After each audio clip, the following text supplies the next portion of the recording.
네, 오늘은 합리화의 위험성이라는 제목의 말씀을 가지고 우리가 함께 나누려고 합니다. 네, 초지일관이라는 말이 있습니다. 초지일관, 처음 품었던 마음이 변하지 않도록 끝까지 지켜가라는 것입니다.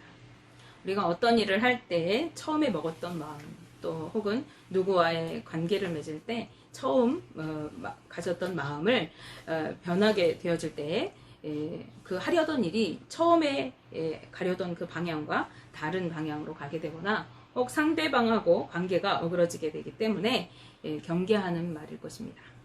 하물며 하나님과의 관계 속에서 우리가 변하지 않는 마음으로 믿음을 지켜가는 것은 무엇보다 매우 중요하지 않을 수 없습니다. 네, 오늘 본문에 등장하는 인물인 발람은 하나님의 말씀을 듣는 자였습니다. 그는 정확하지는 않지만 유브라데강 근처에 위치한 부돌이라는 곳에 살고 있었는데 어느 날 그에게 모압에서부터 사람들이 찾아왔습니다. 그들은 모압의 왕인 발락의 말을 전하러 온 사신들이었습니다.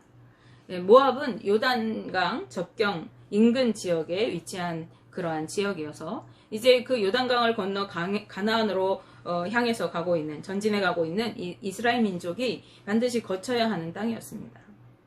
그런데 모압 백성들은 그동안 이스라엘 민족이 어떻게 이곳까지 이르게 되었는지를 들어서 알고 있었을 것입니다. 그리고 최근에 이 이스라엘 민족이 아모리 땅을 어떻게 점령하였는지 그 사태를 예의주시하고 있었을 것이에요.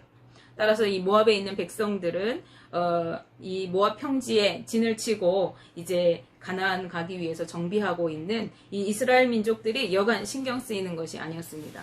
이때 진을 치고 이스라엘 민족 뭐였겠어요? 신명기서 모세가 마지막 설교를 하고 여호수아를 리더로 세우고 다시 정결례를 하고 이런 일들을 다시 언약을 세우고 이런 일들을 그곳에서 하고 있었는데 모압 백성들이 볼 때에는 그 모압 광야의 진을 이렇게 치고 있는 이스라엘 민족들이 정말 눈에 가시같이 거슬리고 여간 신경 쓰이는 것이 아니에요. 이 이스라엘 민족들이 너무나도 두려웠어요. 왜냐하면 저들이 여기까지 해온 행적들을 들었고 또 하나님이 이미 예언하셨듯이 내가 그 민족들에게 너희들을 두려워하는 마음을 먼저 주겠다 이렇게 얘기하셨거든요. 이 민족들은 이스라엘 민족들을 두려워하고 있었고 언제 이들이 쳐들어올지 몰라 침략해 올지 몰라서 괴로워하고 있었습니다. 그래서 이러한 상황에 처해있던 모압의 왕이었던 발락은 이제 사신을 보내가지고 발람을 초청해서 이 이스라엘 민족을 저주하게 하려고 했습니다. 민수기 22장 5절 중반절부터 6절 말씀에 발락 왕이 이렇게 얘기합니다. 보라, 한 민족이 애굽에서 나왔는데 그들이 지면에 덮여서 우리 맞은편에 거주하였고 우리보다 강하니 청하건대 와서 나를 위하여 이 백성을 저주하라. 내가 혹 그들을 쳐서 이겨 이 땅에서 몰아내리라. 그대가 복을 비는 자는 복을 받고 저주하는 자는 저주를 받을 줄을 내가 알미니라. 라고 이렇게 발락이 이제 발람한테 이야기하는 거예요. 왕의 이 말을 전하기 위해서 이제 위기에 처한 모압과 미디안의 장로들이 복채를 두둑히 챙겨가지고 이제 발람을 데려오기 위해서 그가 살고 있는 아까 부돌이라고 하는 곳으로 갔습니다. 이 말씀으로 볼 때 당시 발람은 꽤 유능한 소문난 선지자였던 것 같습니다. 발람은 자신을 찾아온 사람들을 집으로 맞아들이고 그리고 그 밤에 하나님께서 내가 무엇이라고 말씀하시는지 듣고 당신들에게 대답을 하겠다라고 이렇게 이야기합니다. 그리고 그 밤에 하나님께서 발람에게 함께 있는 사람들이 누군지 물으셨어요. 그래서 이제 발람이 이러이러한 일로 이 사람들이 이렇게 왔습니다. 이렇게 자초지정을 말씀드렸어요. 그때 하나님께서 뭐라고 하시냐면 그들과 함께 가지도 말고 이스라엘 민족은 복을 받은 자들이기 때문에 그들을 저주하지도 말라 이렇게 말씀하셨어요. 그래서 이제 발람은 자신이 하나님께 받은 이 말씀대로 그 무리들에게 대답을 하고 무리를 돌려보냈습니다. 이제 고국으로 돌아갔던 모압의 장로들이 발락 왕에게 가서 이렇게 발람이 이야기하면서 거절했습니다 라고 이렇게 보고를 드렸어요. 그런데 지금 절박한 상황이었던 이 발락 왕도 물러설 수가 없었겠죠. 그래서 그는 더 높은 처음 보냈던 사람들보다 더 지위가 높은 고관들을 그것도 더 많이 보냈습니다. 그리고 이렇게 이야기합니다. 22장 16절 중반절에서 17절 말씀입니다. 청하건대 아무것도 거리끼지 말고 내게로 오라. 내가 그대를 높여 크게 존귀하게 하고 그대가 내게 말하는 것은 무엇이든지 시행하리니 청하건대 와서 나를 위하여 이 백성을 저주하라 하시더이다 라고 말하는 거죠. 그래서 이 말을 들은 발람은 이제 18절 중반절 말씀에서 이렇게 이야기합니다. 발락이 그 집에 가득한 은금을 내게 줄지라도 내가 능히 여호와 내 하나님의 말씀을 어겨 덜하거나 더하지 못하겠노라. 이렇게 대답하고 그들에게도 하룻밤 더 머물러서 여기 있다가 가라고 이렇게 청을 합니다. 그러면서 이렇게 얘기해요. 혹시 여호와께서 내게 무슨 말씀을 더 하실는지 내가 알아보리라. 이렇게 말하는 것입니다. 하나님께서는 이번에는 발람에게 그 사람들과 함께 가라고 하십니다. 그 사람들을 따라가되 하나님께서 허락하신 말씀만 준행하라는 것입니다. 하나님께서 들려주시는 말씀만 이야기하라는 것입니다. 발람은 아침에 이 모압 고관들을 따라서 길을 나서기 위해서 이제 나귀에 올라탔습니다. 여기까지 보면은 발람이 정말 하나님의 신실한 사람이고 하나님께서 발람이 가는 것을 허락하시는 것 같아요. 그렇게 보이죠? 그런데 하나님은 그가 가는 것을 기뻐하지 않으셨습니다. 오히려 그가 가는 것 때문에 하나님은 진노하셨고 그 걸음을 막기 위해서 여호와의 사자가 길에 서 있었다고 성경은 말씀합니다. 그것도 칼을 빼어서 손에 들고 서 있었습니다. 그 모습을 보고 나귀가 두려워서 2번이나 길을 벗어나서 밭으로 가고 또 벽에 담에 이렇게 붙어서 가다가 발람의 발을 이렇게 짓이기도 했어요. 그리고 결국은 그 앞에서 엎드러지고 말았습니다. 그런데 발람은 눈이 가려서 볼 수가 없었어요. 그래서 나귀를 그렇게 길을 벗어나는 나귀를 3번이나 매질을 합니다. 그 순간 하나님이 나귀의 입을 여셨어요. 그래서 발람에게 이제 나귀가 말하는 거죠. 내가 당신께 잘못한 것이 무엇인데 나를 3번이나 이렇게 때립니까? 라고 물어는 거죠. 그러니까 발람이 얘기해요. 네가 나를 거역했기 때문에 내가 이렇게 때린 것이다. 만약에 내 손에 지금 칼이 있었다고 하면 내가 지금 당장 너를 죽였을 것이다. 이렇게 얘기하는 겁니다. 그런데요, 사실 발람이 이야기한 이 나귀의 모습은 바로 하나님 앞에서 발람 자신의 모습이었습니다. 그는 하나님께서 가지 말라고 분명히 말씀하셨는데도 자신을 높여주고 크고 존귀하게 할 것이라고, 그리고 자신이 말하는 것은 무엇이든지 따라주겠다고 하는 즉 지위와 권세를 너에게 줄 것이라고 약속하는 그 말에 흔들려서 다시 주님이 더 말씀하실 것이 있는지 묻겠다고 하였던 것입니다. 조건에 혹하고 세상적인 것에 타협을 하려고 하나님께서 이미 그에게 말씀하신 그 말씀을 무시하고 배반하는 행동이었던 것이에요. 그런 발람에게 하나님은 진노의 칼을 들이우시고 계셨던 것입니다. 그런데 이미 세상적인 것에 마음을 빼앗긴 그는 눈이 가리워져서 하나님의 진노의 칼을 볼 수가 없게 되었어요. 그는 혹하기에 좋은 조건 앞에서 자꾸만 자신을 합리화했을 것입니다. 야, 이렇게 좋은 조건을 제시하다니 이건 분명 하나님이 주시는 기회일지도 몰라. 내가 하나님의 말씀에 순종했더니 이런 좋은 기회를 주시는 걸 거야. 내가 이런 명예와 권세를 얻을 수 있다니 이건 분명히 하나님의 축복인 것이 틀림없어 하면서 다시 하나님께 확인하고 싶었을 것입니다. 아마도 그는 주님, 이 축복을 내가 받아들여도 되는 것이겠죠? 라고 묻고 싶었을지도 모르겠습니다. 그런데 그의 이러한 생각들은 모두 하나님이 주시는 것이 아니었습니다. 지극히 주관적인 생각이었던 것이죠. 그 발람의 나귀는 이어서 자신이 언제 이런 행동을 했던 적이 있느냐고 묻습니다. 내가 예전에 이렇게 행동한 적이 있습니까? 발람이 곰곰이 생각해 보니까 한 번도 나귀가 이렇게 자신을 거역하고 갔던 적이 없던 거예요. 그래서 발람이 없었노라 라고 말하는 순간에 하나님이 그의 눈을 확 여셨어요. 그제서야 발람은 자신 앞에 칼을 빼들고 서 있는, 자기가 지금 칼이 있다면 나귀를 죽인다고 했는데 자기를 죽이려고 칼을 빼고 서 있는 여호와의 사자를 보고 그 앞에 나귀처럼 엎드렸습니다. 그는 여호와의 사자의 말을 통해서 나귀가 길을 비껴서 이렇게 가지 않았다면 죽임을 당했을 것이라고. 그래서 나귀 덕분에 자신이 생명을 살게 되었다는 것을 듣게 되었습니다. 그리고 그제야 자신의 잘못을 뉘우치게 됩니다. 그리고 이렇게 고백합니다. 22장 34절 말씀입니다. 발람이 여호와의 사자에게 말하되 내가 범죄하였나이다. 당신이 나를 막으려고 길에 서신 줄을 내가 알지 못하였나이다. 당신이 이를 기뻐하지 아니하시면 나는 돌아가겠나이다. 그의 모습은 우리의 모습과 너무나도 닮아 있습니다.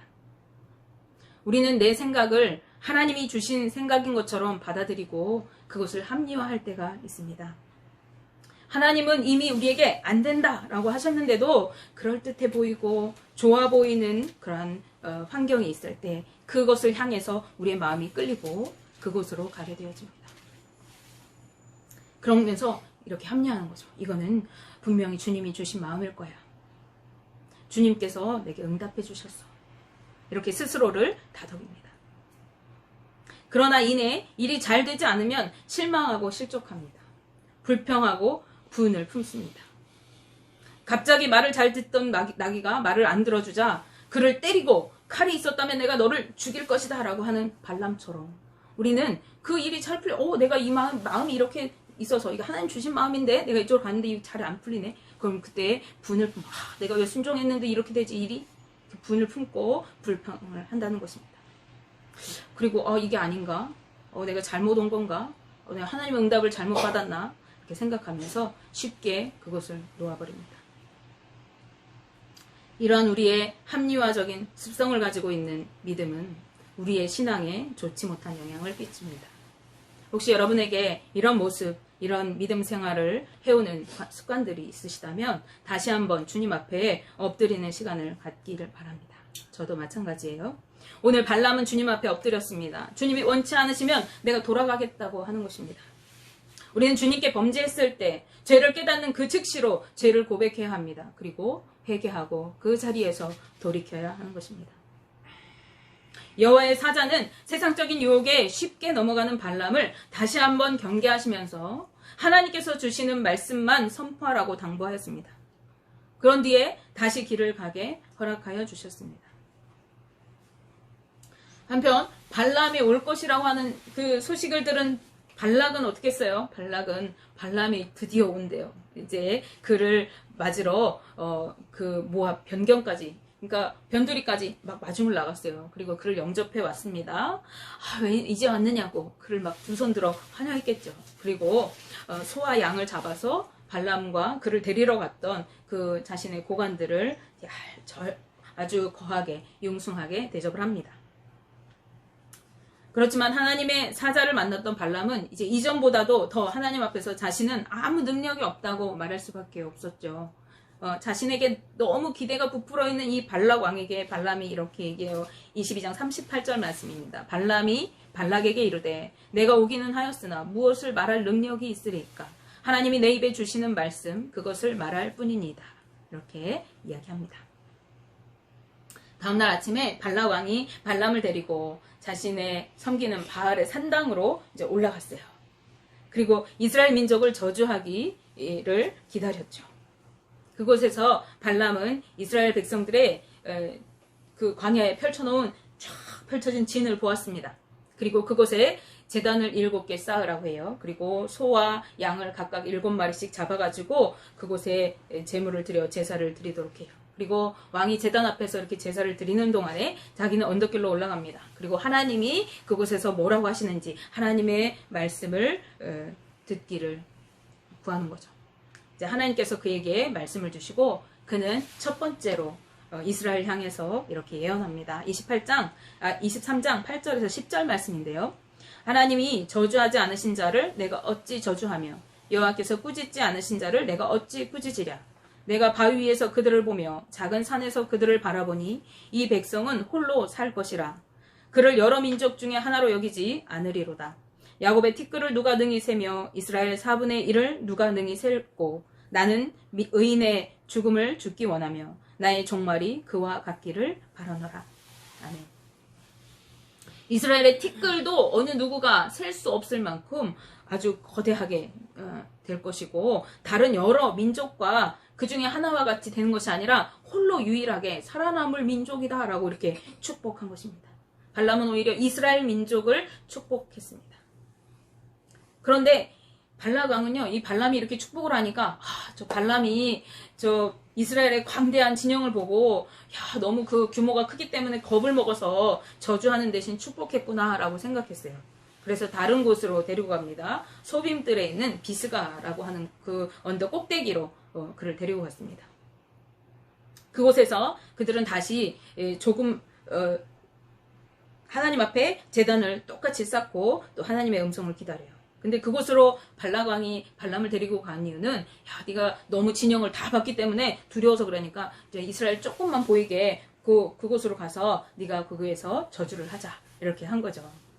그런데 똑같은 방법으로 하나님의 말씀을 구했지만 이번에도 발람은 이스라엘 민족을 향해서 저주 대신 축복의 말씀을 선포하였습니다.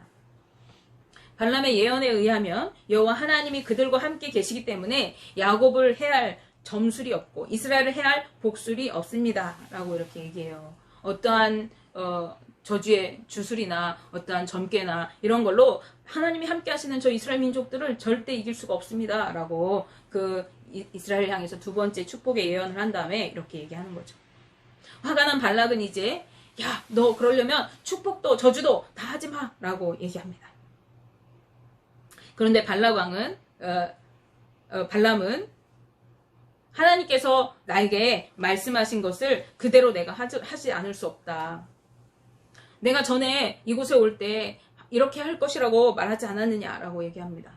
내가 하나님이 주신 말씀에 내가 말하지 않겠다. 하나님 주신 말씀은 내가 선포하겠다라고 하지 않았느냐라는 것이에요.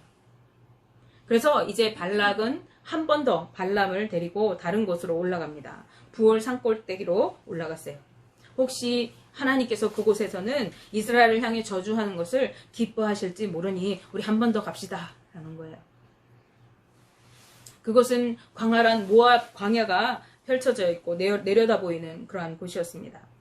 그들은 다시 같은 방법으로 똑같이 7개의 제단을 쌓고 소와 양을 7마리씩 잡아서 하나님 앞에 제사를 드렸습니다. 그런데 이번에는 발람이 조금 달랐어요. 그 앞에 두 번은 하나님이 뭐라고 하시는지 자기는 딴 곳에 가서 이렇게 하나님께 막 묻고 점수를 막 해가지고 하나님의 음성을 들었단 말이에요. 그런데 두 번을 하나님께서 이스라엘을 이렇게 축복하시는 것을 기뻐하는 것을 보고 이제 그곳에서는 이 발람이 점수를 쓰지 않고 광야를 내려다보고 이렇게 이스라엘 민족들을 보고 있었대요. 그런데 이스라엘 지파별로 천막을 이렇게 쫙 쳐놓은 것을 보고 있을 그때에 하나님의 영이 그에게 임해버린 거예요. 자, 여기서 점수를 쓰지 않았다는 말을 통해서 우리는 뭘 알 수 있죠? 이전에는 이 사람이 정상적인 방법으로 하나님을 만난 것이 아니라 하나님의 말씀을 들은 것이 아니라 이방의 선지자들처럼 이렇게 주술을 쓰고 사슬을 부려서 하나님을 만나왔고 그래서 이는 온전한 선지자가 아니라 불의한 선지자였음을 미루어 볼 수 있습니다. 그러나 이 불의한 선지자를 통해서도 이 불의한 하나님의 종이라고 하는 발람을 통해서도 하나님은 그에게 하나님의 영을 임하게 하시고 다시 축복의 말씀을 선포하게 하셨습니다. 그는 다른 예언과는 달리 이곳에서 자기를 이렇게 소개하면서 얘기해요. 그전에는 이스라엘 민족에 하나님과 함께 하시니까 축복이 이렇게 임할 거다 이렇게 그냥 축복의 말씀만 했는데 여기에서는 자기를 소개해요. 들어보세요. 민수기 24장 3절에서 6절 말씀입니다. 그가 예언을 전하여 말하되 부올의 아들 발람이 말하며 눈을 감았던 자가 말하며 하나님의 말씀을 듣는 자 전능자의 환상을 보는 자 엎드려서 눈을 뜬 자가 말하기를 야곱이여 내 장막들이 이스라엘이여 내 거처들이 어찌 그리 아름다운고 그 벌어짐이 골짜기 같고 강가의 동산 같으며 여호와께서 심으신 침향목들 같고 물가의 백향목들 같도다. 아멘. 자, 발람이 자기를 뭐라고 소개해요? 자기 눈을 감았다 뜬 자, 하나님을 만난 자, 환상을 보는 자, 엎드려서 깨달은 자가 말한다. 이게 다 언제 일어났어요? 나귀가 엎드러지고 하나님의 사자를 만났을 때, 그때 하나님을 만난 거예요. 말씀에서 그가 고백하듯이 하나님의 영에 감동된 그는 이곳에 오기 전에 하나님을 경험했던 자신이 누구인지를 기억하고 있습니다. 자신이 만난 하나님을 의식하고 있었기 때문에 그는 발락 왕의 회유에도 더 이상 타협하지 않고 3번이나 이스라엘을 향하여 저주가 아니라 축복의 말씀을 예언하였습니다. 이스라엘을 저주하려고 했던, 그래서 그 이스라엘을 물리치려고 했던 발락 왕의 모든 음모는 이제 좌절되고 말았어요. 그리고 이 일로 인해서 발락 왕은 화가 머리끝까지 났습니다. 그래서 3번이나 적군을 축복한 이 발람을 향해서 이제 너는 달아나라 라고 얘기해요. 그러면서 얘기해요. 내가 너를 높여주고 존귀한 자로 세워주려고 했지만 여호와 하나님께서 그것을 막으셔서 못하게 하셨다. 이제 발람은 집으로 돌아가게 되어지는데, 돌아가기 전에 마지막으로 모압을 비롯하여서 이스라엘을 대적하는 자의 종말을 경고하며 예언의 말씀을 선포하고 그리고 자기 집으로 돌아갑니다. 그리고 발락 왕도 자기 길로 갔습니다. 이 말씀을 통해서 우리는 발람이 비록 하나님의 말씀을 받아서 전하는 선지자였지만 올바르지 않은 점술과 사술을 이용해서 행하고 있었던 불의한 선지자였음을 알 수 있어요. 그리고 그는 하나님의 말씀을 받았지만 세상적인 유혹 앞에서 하나님의 말씀에 순종하는 대신에 하나님의 음성을 다시 듣기를 구하였던, 자신이 원하는 답을 얻기 위해서 여러 번 하나님의 말씀을 구하였던 그런 자였음을 우리가 볼 수 있습니다. 세상과 타협하고 그럴듯해 보이는 조건을 취하면서 그런 자신의 결심을 합리화하기 위해서 그러한 행동을 했던 것이죠. 그는 자신에게 하나님의 진노의 칼이 드리워졌을 때에도 영적으로 무지하였기 때문에 볼 수도 없고 깨달을 수도 없었습니다. 물론 하나님은 그런 발람을 통해서도 일하셨습니다. 하나님의 말씀을 대언하게 하시고 자기 백성 이스라엘을 축복하게 하셨습니다. 그러나 이러한 믿음 생활의 태도는 자신에게 별로 도움이 되지 못합니다. 결국 그는 하나님께서 이스라엘 민족이 미디안을 치도록 허락하실 때 그 이방 민족들과 함께 칼에 죽임을 당하게 되었어요. 여호수아 기자는 이스라엘의 가나안 땅 정복 기사에서 그를 더 이상 선지자라고 칭하지 않고 점술가라고 칭합니다. 여호수아 13장 22절 말씀이에요. 이스라엘 자손이 그들을 살육하는 중에 부올의 아들 점술가 발람도 칼날로 죽였더라 라고 기록하고 있습니다. 하나님의 말씀을 대언하였던 그는 끊임없이 자신을 합리화하며 이방의 거짓 선지자들과 같이 사슬로 점치던 그는 점술가로 여겨지며 이방 민족들 사이에서 죽임을 당하고 말았던 것이죠. 우리는 어떤 태도로 하나님의 말씀을 받고 있습니까? 우리는 어떤 태도로 우리의 믿음을 지켜가고 있습니까? 우리가 하나님께 말씀을 받았다면 그 말씀에 순종해야 하는 거예요. 그런데 하나님께 말씀을 좋은 말씀 받아가지고 막 축복의 말씀 받아가지고 그쪽으로 가라 그러면 네 가겠습니다 이렇게 가지만, 하나님이 야 하영아 너 저기 그 아프리카 소말리아에 가서 거기에서 선교해라 이렇게 막 그냥 정말 아골골짝 같은 곳을 막 우리 가라고 하시면 우리는 어때요?